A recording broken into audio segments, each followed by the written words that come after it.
Done is for the preservation of our freedom and the maintenance of world peace. Wishful thinking is a threat to peace.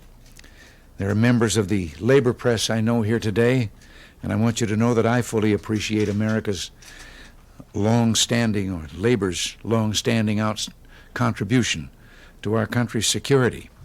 I should. Maybe some of you aren't old enough to know that I was 6 times president of my own union, and I think I'm the only fellow that ever held this job as a lifetime member of a union. The magnitude of our challenge was brought home to many Americans just 2 weeks ago when an unarmed passenger liner was willfully shot down by the Soviet Union, a massacre of 269 innocent people.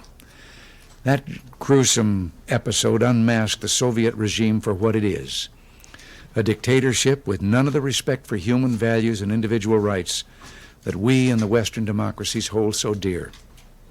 That brutal regime stamps out any dissent that might serve as a moderating influence. Worshipping God is considered a social evil. Well, we can't permit such a regime to militarily dominate this planet. This incident should reaffirm our commitment and that of our allies to rebuild our defensive strength.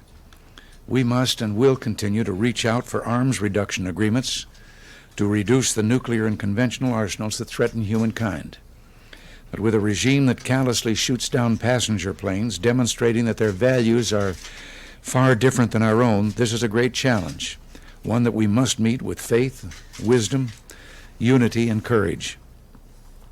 Perhaps if any good has come out of this tragedy, it is that the Western democracies better appreciate that peace will take more than gestures of goodwill and sincerity.